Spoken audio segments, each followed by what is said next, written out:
കുടിൽ ജോർജിന്റെ പേരിൽ സ്മാരകം വരാൻ പോകുന്നു. സ്മാരകം വരാൻ പോകുന്നു. ഈ ഫേസ്ബുക്ക് ഈ ലൈവ് ഞാൻ പറയുന്നു. പക്ഷെ കോൺഗ്രസ്സുകാർ മാപ്പ് പറയണം. അപ്പൊ ഞാൻ അതിനകത്ത് എഴുതിയൊരു കാര്യമുണ്ട്. അല്ല, ഞാൻ എഴുതി കോൺഗ്രസ്സുകാർ മാപ്പ് പറയണം. ഞാൻ ചോദിക്കട്ടെ, സ്വാതന്ത്ര്യ സമരത്തിന്റെ ചരിത്രം പേറിയ ചെങ്ങന്നൂരിൽ ഒരു സ്മാരകം പണികൾ കഴിഞ്ഞോ? ഇവര് ജനങ്ങളോട് മാപ്പ് പറയണ്ടേ? ഞാൻ പറ്റിയില്ല, ഞാൻ ചെയ്യും.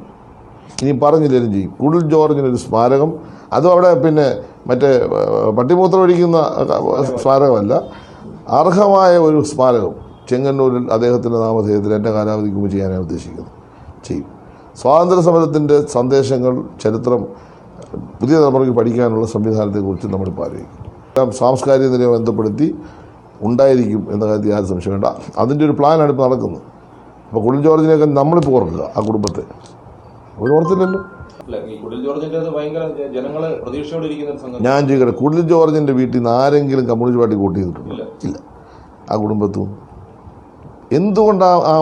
കുടുംബത്തിലുള്ളവരെല്ലാം പലരും ഇപ്പോൾ സജി ചെറിയാനിലാണ് അവര്. അല്ല, ഞാൻ പറഞ്ഞല്ലോ, കുടിൽ ജോർജിനൊരു സ്മാരകം, ഞാൻ ആവർത്തിച്ച് പറയുന്നു, കുടിൽ ജോർജിനൊരു സ്മാരകം ചെങ്ങന്നൂരിൽ പണിതിരിക്കും. കഴിഞ്ഞ ദിവസം ഒരു മെസ്സേജ്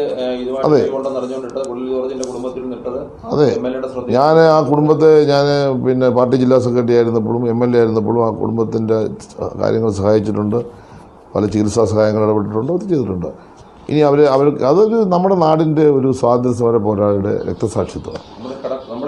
നമ്മുടെ കടമയാണ്, കടപ്പാടല്ല, നമ്മുടെ കടമയാണ്. ഞാൻ ചോദിക്കട്ടെ, KSRTC ഓഫീസിൽ കൊണ്ടുവന്ന് സാധനം പണിത് വെച്ചിട്ടുണ്ടല്ലോ, പ്രവർത്തിക്കുന്നില്ല.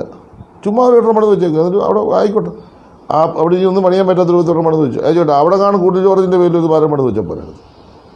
അല്ല, അത്രയൊരു ബോധം ഉണ്ടായിരുന്നു ചെയ്യാൻ. അവിടെ ഈ പറയുന്ന വെടി പടന്നു തരും മിൽസ് മൈതാനം, അത് പണിതപ്പോൾ അതെ ഞാൻ ഈ പൈസ മുടക്കുക, ഒരു എൻ്റെ പേരങ്ങ് എഴുതി വെക്കണ്ട, അവിടെ കുടിൽ ജോർജിൻ്റെ പേര് എഴുതി വെച്ചാൽ മതി പറഞ്ഞിട്ടില്ല. അത് പറയണമെങ്കിൽ ഉള്ളിൽ രാഷ്ട്രീയം വേണം. അത് ഞാൻ ഉറപ്പിച്ച് പറയുന്നു. ഞാൻ മദർ തെരേസയാണെന്നാണ് ചോദിച്ചത്. ഞാൻ മദർ തെരേസയൊന്നും അല്ലെങ്കിലും മദറിനെ സ്നേഹിക്കുന്നതാണ് ഞാൻ. അതുകൊണ്ട് എനിക്ക് ഈ ചെങ്ങന്നൂരിലെ അമ്മമാരുടെ കണ്ണുനീരൊക്കെ നല്ലപോലെ അറിയാം.